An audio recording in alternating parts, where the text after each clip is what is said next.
Om Ajnanatimidandasya Jnananjana Shalakaya Chakshurunmilitam Yena Tasmai Shri Gurave Namaha.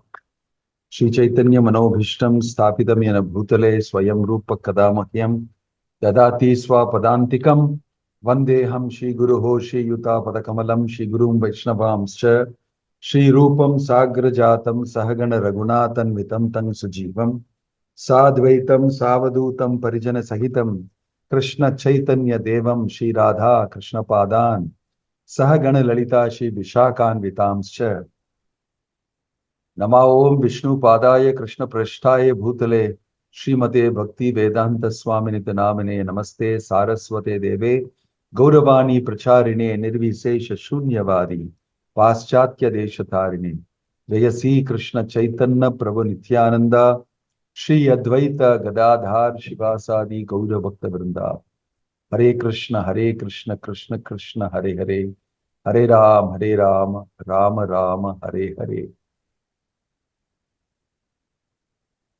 Jai. Welcome to everybody. Sorry for being a little late today. Due to health reasons, I was a little delayed.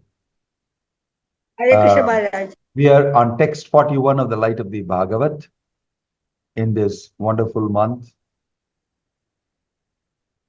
In the clear sky of autumn, the beautiful moon among the beautiful stars becomes the cynosure of all eyes, just as Lord Sri Krishna is the central attraction in the Vrishni dynasty or in the family of Yadu. I'll read that again. In the clear sky of autumn, the beautiful moon among the beautiful stars becomes the cynosure of all eyes, just as Lord Sri Krishna is a central attraction in the Vrishni dynasty or in the family of Yadu. The personality of Godhead Sri Krishna appeared in the family of Yadu, and since then the Yadu dynasty has been luminous like the moon in autumn.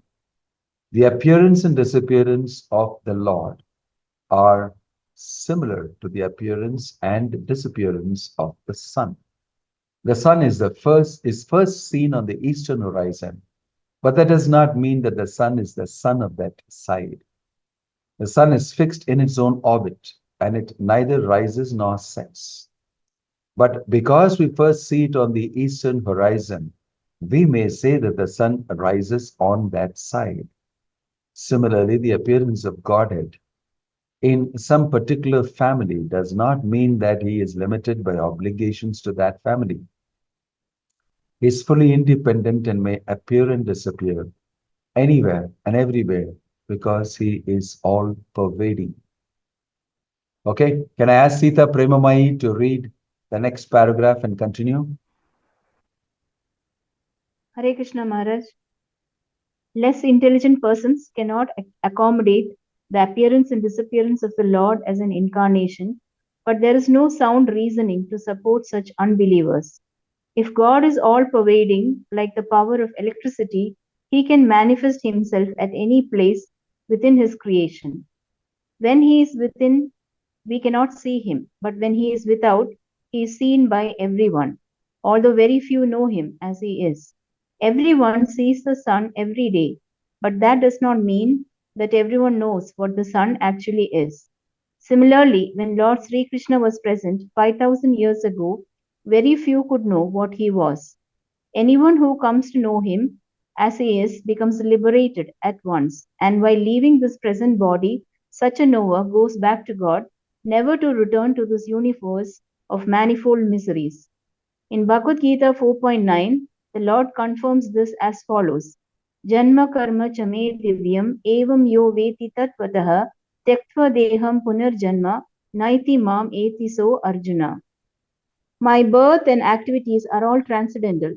One who knows them in reality will not be conditioned by another material body, but will come back to my abode, where there is no birth and death. But there are foolish persons who take him to be an ordinary man, not knowing the essence of his transcendental features. In Bhagavad Gita 9.11, the Lord affirms, Avajananti ma mudha manushim tanum ashritam Param bhavamajanato mama bhuta maheshwaram. Go ahead. Fools deride me when I descend in the human form. They do not know my transcendental nature and my supreme dominion over all that be. Bhagavad Gita 9.11. Hare Krishna. Thank you, Maharaj. Hare Krishna, go to the top, please.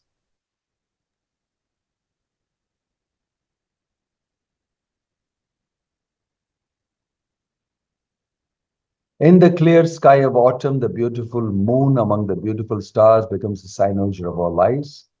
Just as Lord Sri Krishna is the central attraction in the Vrishni dynasty or in the family of Yadu. Yeah, this is a nice comparison here to Krishna as being the moon. Actually, in the Chaitanya Charitamrita, there is a further discussion about how Krishna, all parts of his body are like the moon. And they're extremely sweet and dripping with honey, right? So, although here credit is given to all different stars in the Yadu dynasty, and out of them, the star that stands out is the moon, and that moon is Krishna, right? So, the point being made here is although there are many attractive people, sometimes people wonder, what is it so attractive about Krishna that I don't feel is some greatly attractive? Because we know Krishna through 2D pictures that we have seen painted by people. And then we compare it to real life beauties whom we know. Miss World, so-and-so film actress, so-and-so Mr. Yesterday I was talking to Mr. Agri from Agriculture University. In the past, he was Mr. Agri. uh, and then it's Mr. Universe, Mr. This, Mr. Handsome, da da da da. And we are so close to these beauties or wonderful forms of people that when we are seeing a 2D form of Krishna painted, even if it's made 3D through artificial intelligence drawings and whatever, now you can through AI bring out some realistic, super looking 3D figures. Even then you wonder, okay, that's it. Because the development of the artificial 2D image or the 3D image or the great artificial intelligence image is all based on your input and what you know from your material senses, and that's the maximum you can give as an input, right? So the output that comes from the AI also will be max according to that and a little more added. But what if I tell you that Krishna's beauty can never be understood or described by we 2D guys living in the material world, in the world of binaries? We can't understand the beauty. So limited descriptions that we can give according to our consciousness level, we can express it. So for those type of people in the material world, this type of similes and this type of metaphors and this type of expressions are there. Like there are all stars and the moon stands out. Like that, Krishna stands out from all the stars. That's the maximum you can understand and I can understand because we are material conditioned souls. But actually, Krishna's beauty is far, far, far out, millions of times greater that you can never understand. Atava bahunaitena kim gyatena tava Arjuna Krishtabhyahamidam kritsnam ekam shena stito jagat. Krishna explains that to Arjuna. I said, how can I show you my opulences? You cannot understand. It's enough if you understand as an example that it's a spark of my splendor, this whole creation that you see.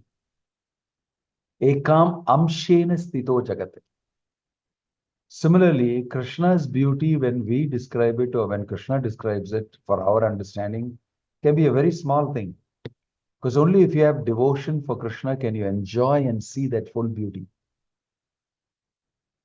You can enjoy and see that full beauty. So in the Bhagavatam, you will see descriptions of the beauty of Krishna. And you'll see it's varying. The gopis see it in a particular beautiful form. And their enjoyment is like super duper because Krishna reveals himself to his pure devotees. And to the gopis, he just completely surrenders to them. What to speak of revealing?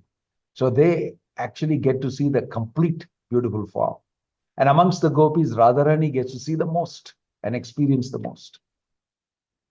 And then there are various gradations. Different people can get to know differently Krishna's beauty and experience that. Right? So it's a very amazing thing to say to us and say, okay, it's like the moon amongst the stars. Okay, fine. Actually, it's much more than that. It's just a simile and a metaphor or something used for that within our understanding, we can understand to some extent. Because Krishna's beauty, the prospect of seeing Krishna itself is described in the Bhagavatam. Krishna blows the flute, with the Rasalila. He blows the flute from Vamshivat. Obviously, he's put all his power into the flute to attract the gopis because he feels like dancing with them. And he wants to give them a reward of his association, which he promised to them when he stole their garments and went on top of a tree. And he told them, in the coming nights, you're so pure in your love for me that you'll do anything for me. And so in the coming nights, I will dance with you, which is an offer he has not given to anybody, not even to his own wives in Dwaraka. So he gave to the gopis and he said, I'll come and dance with you in the coming nights. And they did not really know what it is exactly, but they expected something special. So he blew the flute. If you go to this place in Vamshivat, he blew the flute standing in his Tribhanga form. And it's mentioned that the flute sound went through the forest. It arrested the leaves, arrested the stream of the Yamuna flowing. And all the cows' ears all pricked up and they just stood like that. And the calves were sucking milk and they opened their mouth and all the milk was flowing and they were hearing the beauty of Krishna's flute. Not yet seen his beauty, just seeing his music coming through his flute. And it went through to the gopis in the forest of Vrindavana, and each one of them were doing different things in their families. And it went into their ears. It's mentioned that it completely shook them up. He's calling me. That's it. The prospect of going to see Krishna, the beautiful form of Krishna, that prospect, they jumped out of whatever they were doing. They were serving their husbands. They said, excuse me, I'm very sorry, I have to leave. They just left. And they were breastfeeding their kids. They said, I'm very small, sorry, my dear baby. That's it. Why? Krishna is calling me. I have to go. This is the power of Krishna's beauty. And they just bundled up and they left. And whatever situation they were in. There's a shloka that said, Nivi Kashaya. What is it? Nivi Kashaya Prabhu Age. There's one shloka that describes that hearing that sound, their underclothings became loose and they fell down in front of their husbands. What a shloka that is from the Bhagavatam. They were so ecstatic that the prospect of going to meet Krishna, Nivikashaya Pati Age, in front of their Pati, in front of their husband, their undergarments became loose and fell down. What a phenomenon. It is described in the Bhagavatam, and they just ran to the forest. And when they ran to the forest, they were eager to see Krishna. And they saw Krishna, they were panting and enjoying Krishna's beautiful form. Because what they were seeing is far more than anybody else could see. Because their devotion was very high. And they were enjoying Krishna and his form in a very different way.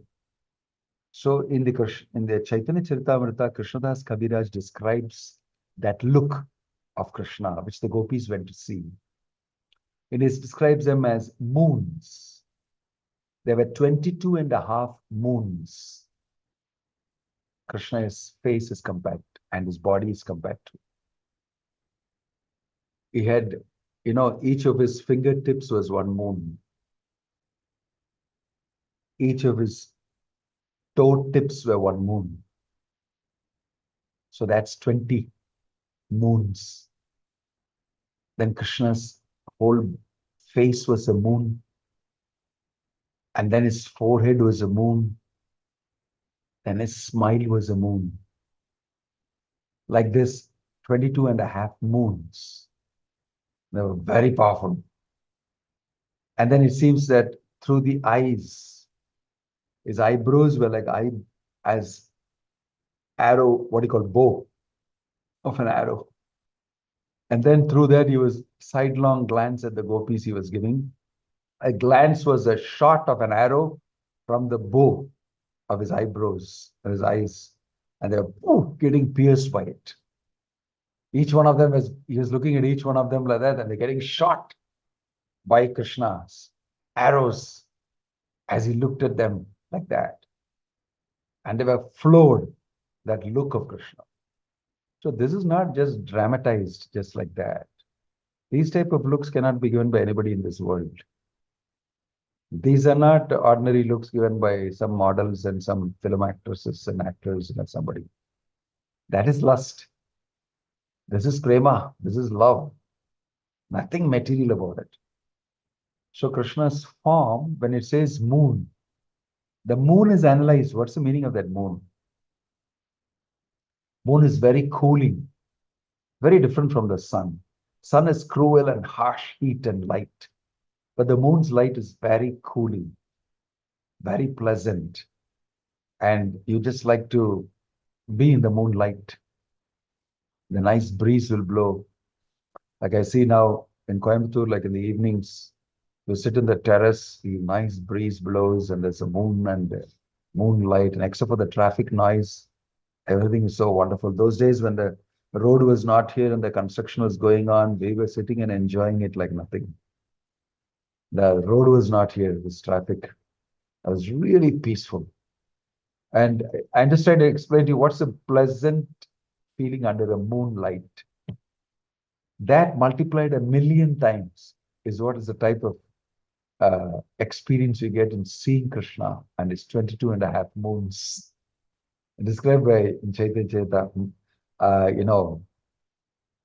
Adharam Madhuram Madhurasya Vibho, Madhuram Madhuram Madhuram Madhuram Madhugandha Smriti Smitade Tadaho, Madhuram Madhuram Adharam Madhura. I forget that last bit. So it says that, wow, everything about Krishna is Madhuram. Madhuram Madhuram Vapurasya Vibho. Vadanam Madhuram Madhuram Madhuram. Vadanam means the face. Everything about Krishna, the moon like Krishna is Madhuram. Vibhu, Madhurasya Vibho. His body is a fantastic moon-like this thing. Then sitting on that throne of the body is the face, is the king of all moons. He's called the king of all moons, the face. And there, he's got his beautiful eyes shooting arrows at the gopis. And then Madhugandhi Smitam Etadaho. Madhugandhi Smitam Etadaho means, you know, that slight smile he has got on his face. He just smiles a little bit. And gopis go wild. If that smile is honey dripping smile. Madhugandhi Smitam Matamedamaho. What a wonderful honey dripping smile. Madhuram, Madhuram, everything about him is beautiful. This is just a brief description I'm giving. I'm just a mundane person in this world. Got the opportunity somehow to at least recollect and put up a few things here for you. Yeah, here. Madhuram, Madhuram, Vapurasya Vibhor. Madhuram, Madhuram, Vadanam, Madhuram, Madhugandhi, Mridu, Smitame Tadaho. Madhuram, Madhuram, Madhuram, Madhuram. What a beautiful voice. I somehow knew it by heart. Now I'm not able to get it. Oh my Lord, the transcendental. Thank you, Devaki Sumaki, for putting it up. Oh my Lord, the transcendental body of Krishna is very sweet. And his face is even sweeter than his body. But his soft smile, which has the fragrance of honey, is sweeter still, is even more sweet. So these are descriptions given in the scriptures. The absolute truth, Krishna, is not simply ordinarily beautiful, like mundane beauty. The thing about mundane beauty is we go behind it, we think, why? It's because of the three modes that we get affected. That's why you'll see sometimes people fall in love and we wonder, wow, what is so great about this guy that you fell in love with him? He doesn't look so good to me. Somebody else would think, my gosh, look at him. These two guys got together. You don't know what attracts people. It's because it's based on the modes. Somebody who is very sattvic gets attracted to somebody very sattvic. And somebody who is rajasic will wonder, what is there in this person that you would get attracted to him? You know, rajasic beauty means, okay, uh, different type of passionate beauty. And then you have ignorance, and you have half your hair shaved, the other half painted magenta, and then half of your face painted in a different way, and then you have dress that is like fluorescent yellow, and this another I like that. It's like tamasic so-called attraction. So under the modes we get attracted differently. We don't know what is good. I like it. I just like it. That's all. Don't ask me any questions. That's why they tell you, oh, you like what you like. It's okay. Different from what I like. You like, you like. I don't have to comment about it because it's all according to the modes. But the beauty of Krishna is far, far beyond the modes. We're talking about transcendental beauty. As long as we are under the modes, we will never understand Krishna's beauty that's being described. We look at it through modes, eyes only, interpret it accordingly. So when we say that out of the stars is the moon, it is a simile used for us to understand a little bit at least about the beauty of Krishna. But the beauty of Krishna is a very distinct feature. There are four distinct features of Krishna out of the 64 qualities. Four of them are very unique to Krishna. The rest of the 60 qualities are also there in Narayana. And then Vishnu has 55 qualities, and then like that 50 demigods have got qualities, and etc. etc. But there are four distinct qualities that even expansions of Krishna don't have, like Vishnu, Narayana, and all don't have. And what are those four? One is his flute playing, and then is his beauty. Number one is his beauty. Number two is his flute playing. Number three is his beautiful pastimes he does. And number four is he being surrounded by wonderful devotees always. These are four distinct aspects of Krishna's, features that make him extremely attractive, even more than Narayana and Vishnu. And one of them is his flute playing, and the main one, of course, is his beauty, his form, his beautiful form, which is compared to a moon here, right? So there's a lot mentioned in so many places about Krishna's beauty. You only can get an inkling and a peep into that. But the gopis actually enjoy that beauty because Krishna offered himself to them. On the night of the Rasa Leela, it's mentioned that he decided that I'll give you the best of association and the best of myself that you would have ever experienced. So he personally, in his Vilasa feature, he was personally present in front of each gopi. And there were millions of gopis, by the way. It's not that like we see in the movies, a few people dancing. There's millions of gopis. And to each one of them, he presented himself. Not only that, it's mentioned he danced with them. He put his hands around their arms. He kissed them. And then he held their hips together. He embraced them. And he did all these things with them. He did all sorts of things with them. It's mentioned in the Rasa Leela, you will see that.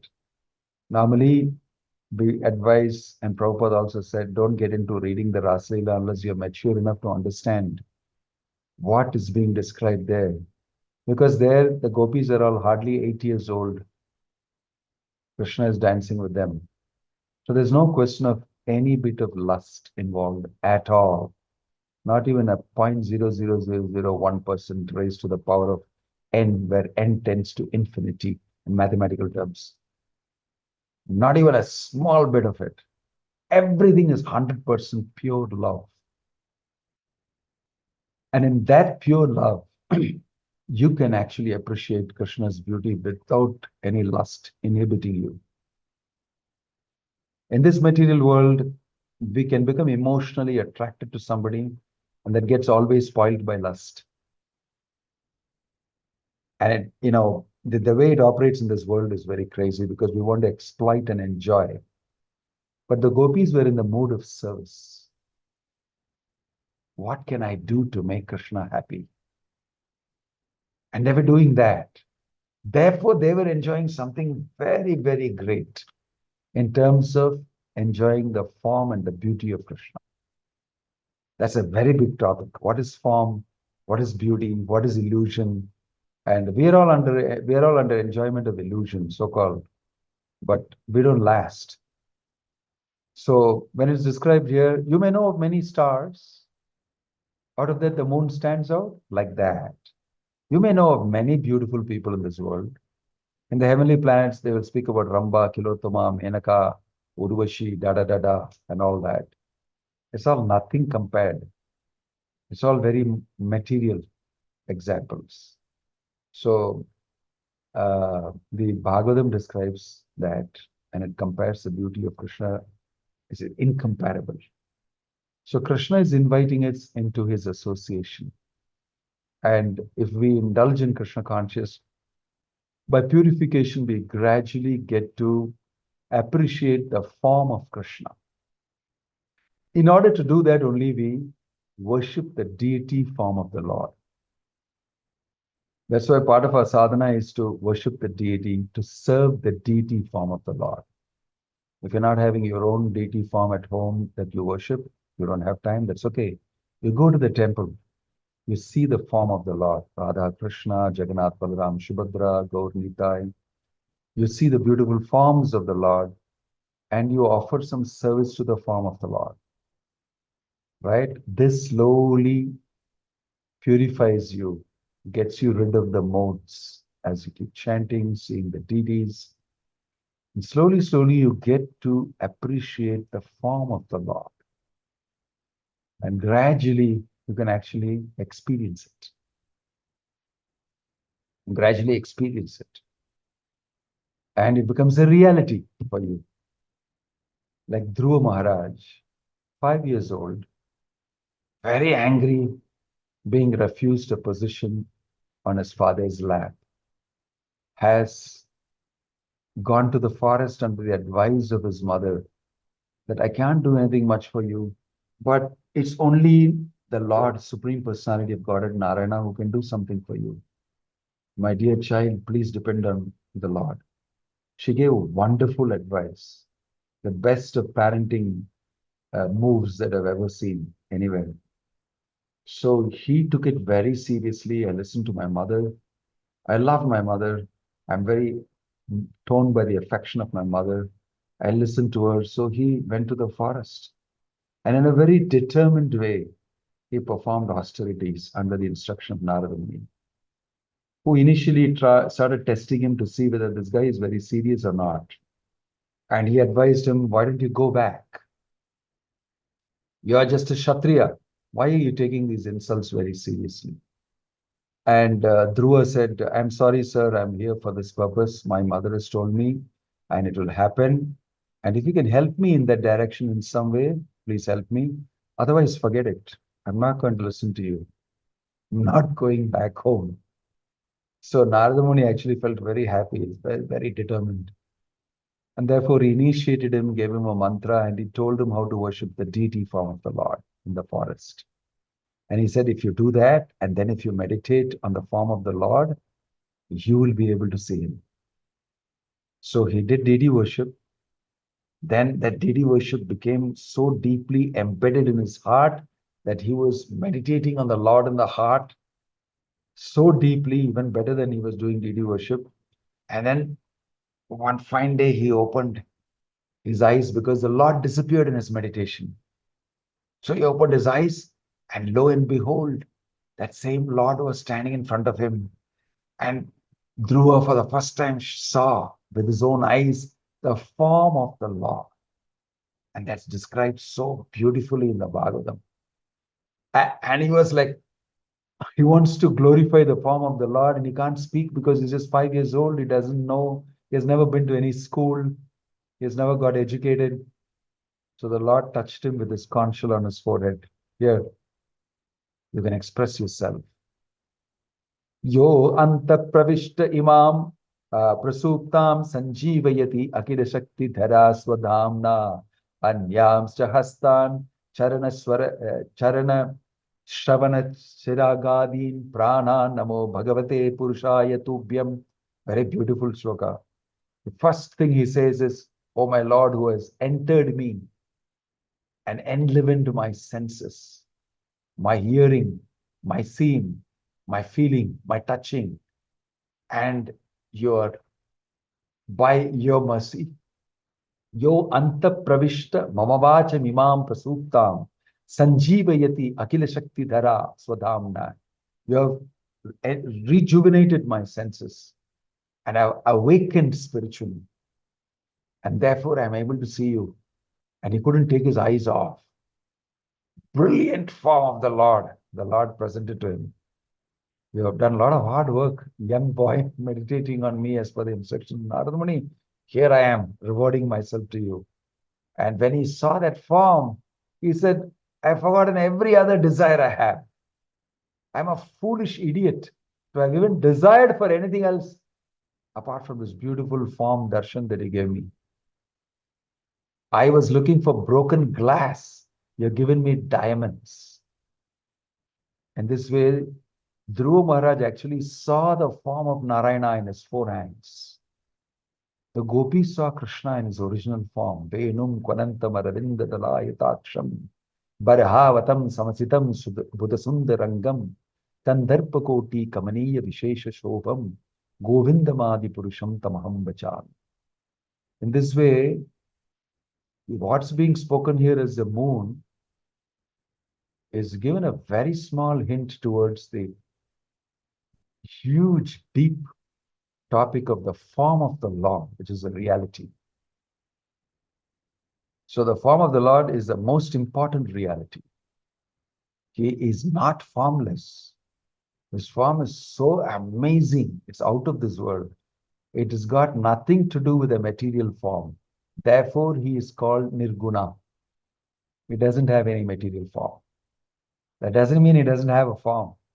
On the other side of the 180 degrees, he has a positive, fantastic, amazing spiritual form that attracts the entire creation. That's why he's called Krishna. Right? So, Krishna came to this world. He showed his form, his pastimes. Many people became envious of him and his form. Paundraka is mentioned in the Bhagavatam. You'll read it also in the Krishna book. Paundraka became so attached to the beautiful form of Vasudeva and his four-handed that he became engrossed in it, that he made another hand and put on his, and then he held a Sudarshan Chakra. He dressed himself up exactly and looked into the mirror and said, wow, I am the real Vasudeva. And he got so absorbed in the form that he wanted to look like that, and then he made himself up like that, and then he got absorbed in that form of himself, and then he dared to go to Krishna and say, I am the real Vasudeva, get out, come out, face me. And Krishna came out laughing, it's mentioned. He's laughing, and then he swirled his real Sudarshan Chakra and cut off his head.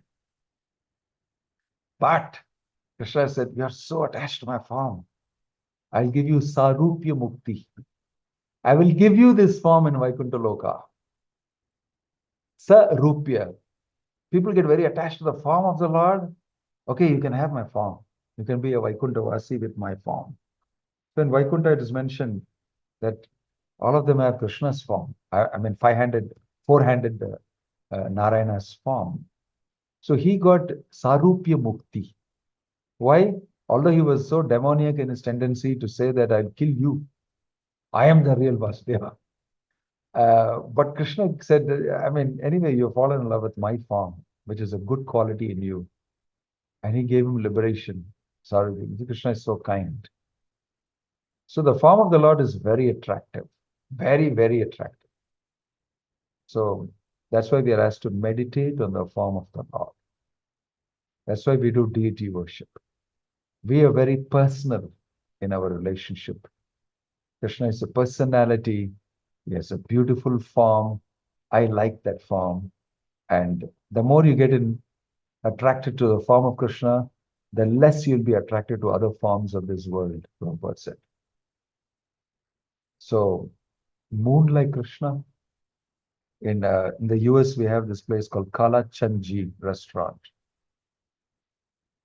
Kala Chanji means black moon. So Krishna's face is called the black moon. He got a face like the clouds complexion. So he's also called the black moon.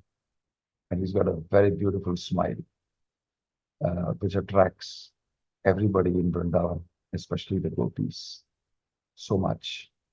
So the form of Krishna and the beauty of Krishna is available for us through devotion. If we worship the form of the Lord, either by going to the temple and offering service to the Lord, or by having in your own house in form of the Lord and worshipping them, gradually the impurities in our consciousness are removed and we become attached to the form of the Lord, and Krishna reveals himself like he reveals himself to Dhruva. And this is a reality. This happens to people who are deeply absorbed in devotion to Krishna. Om Tat Sat. I'll stop here and donate and dedicate some time for any questions or comments that you like to make. Hare Krishna. Hare Krishna Maharaj, Anybody has any Kanakya. question? Of course, all of you don't want to show your form to me. You keep your videos shut.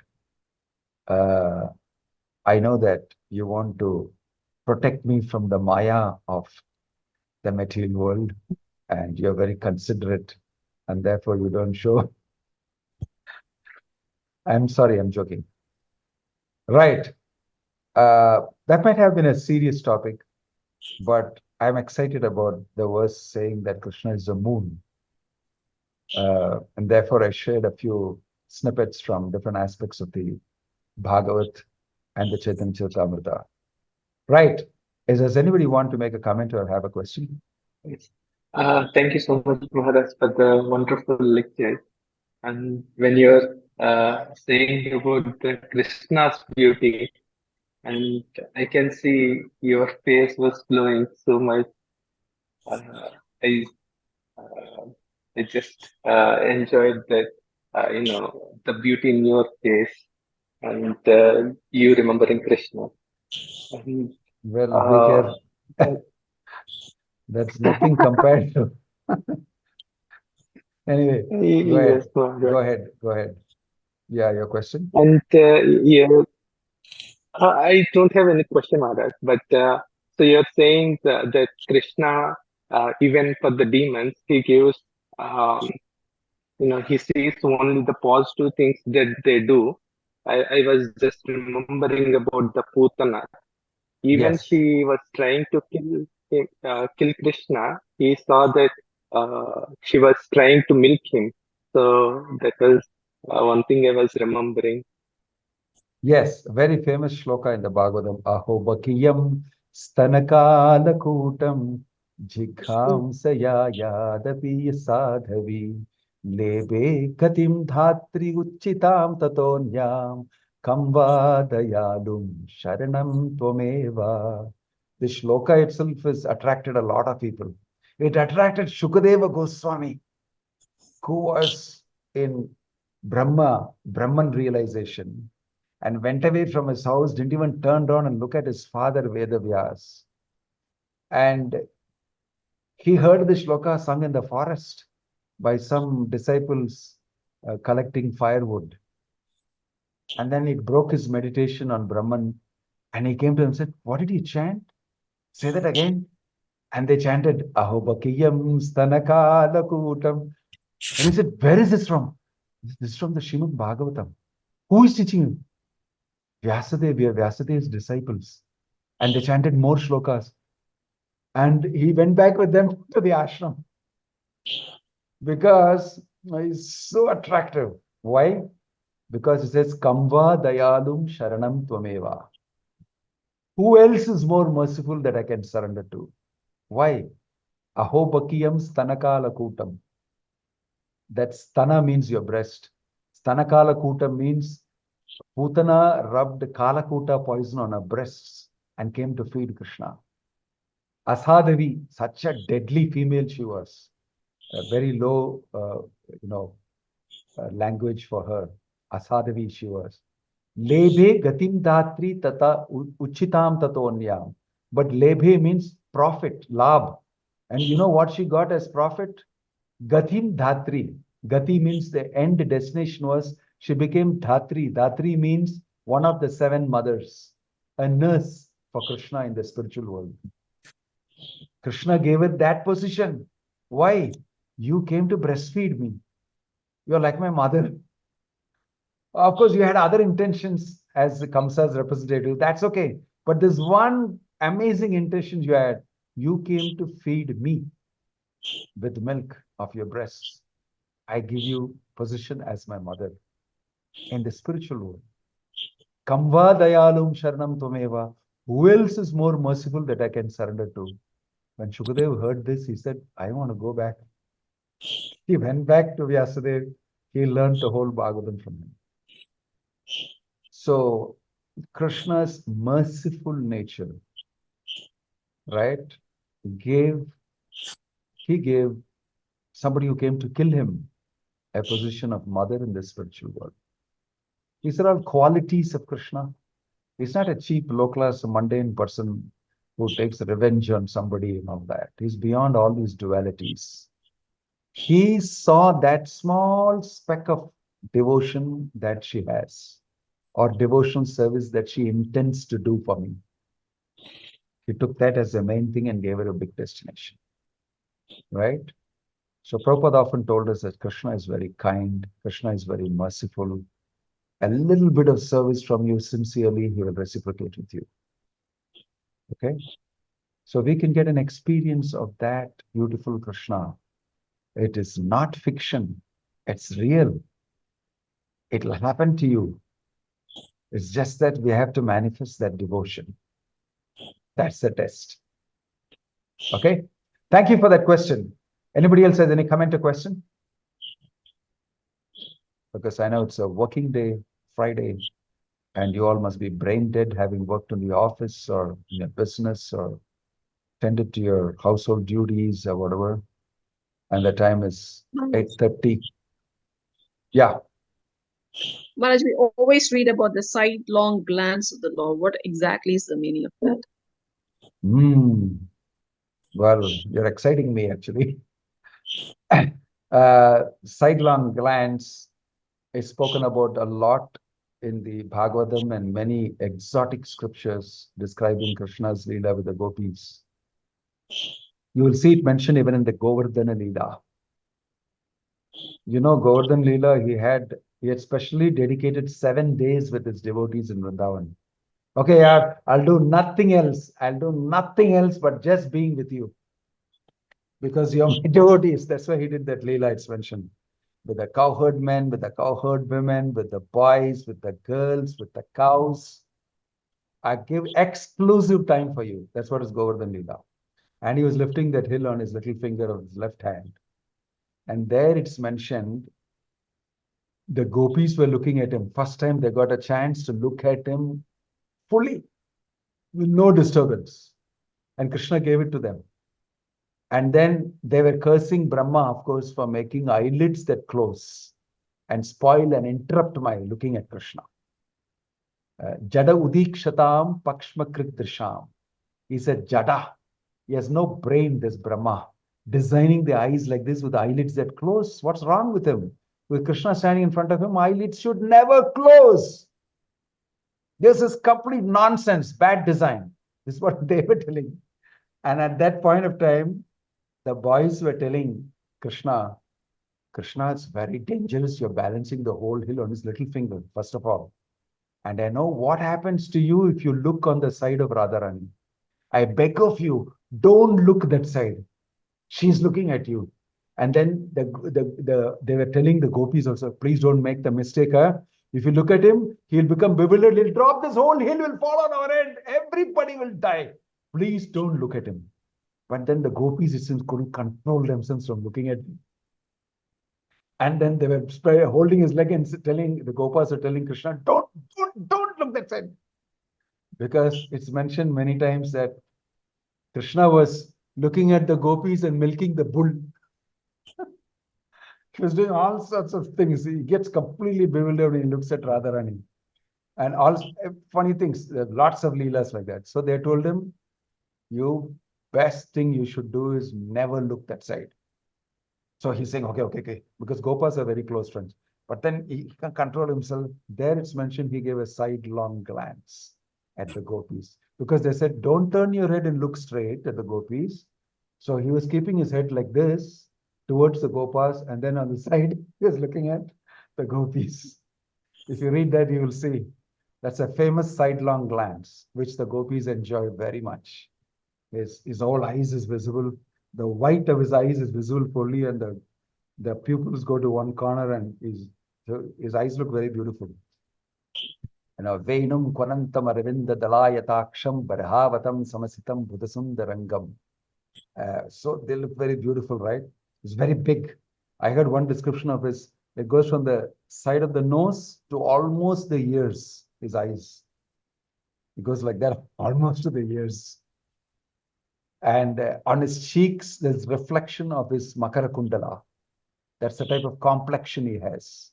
Although it is dark, you can see the reflection of the Makara Kundala on his cheeks. Lightly, the reflection. So all these descriptions are given. And his teeth are like, he has chewed pan. So they are like pomegranate seeds. Very well placed pomegranates. These are all the descriptions given. And these are not ordinary pomegranate seeds or something. I mean, it's the closest that we can think of. And he's glowing. His complexion is glowing, although he's dark, not like what we see in the material world made of matter.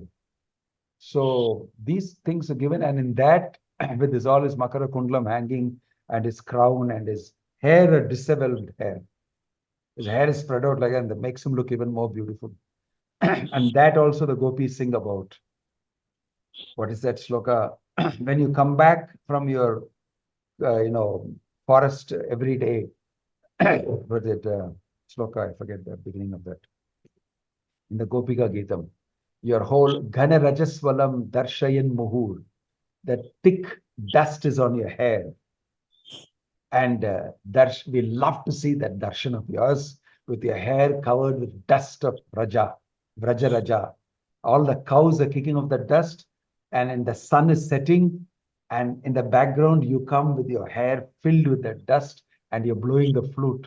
That's like a fantastic darshan, amazing form that we like to see. Ghanaras Rajaswalam Dharshayan Muhu. Manasi Nasmaran Veera Yachasi. How can we bear this Veera Yachasi? Oh hero, why don't you come to? It's beautiful prayers. So these, in all these areas, Krishna's description, especially that sidelong glance which you have raised, they are exceptionally beautiful aspects of Krishna's, form. They're explained.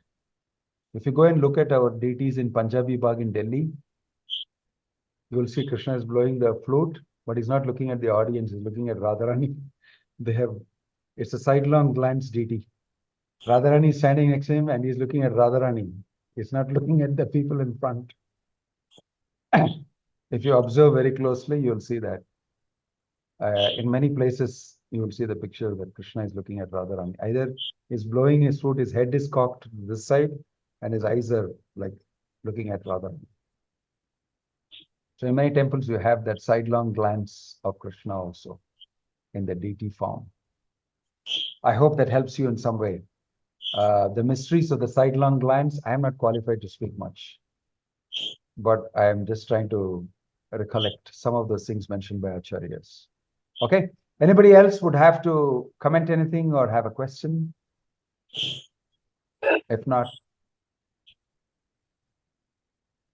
okay. Thank you. Hare Krishna. Good night. Have sweet dreams of Krishna in his beautiful form. Om Tat Sat. Hare Hare Krishna. Krishna.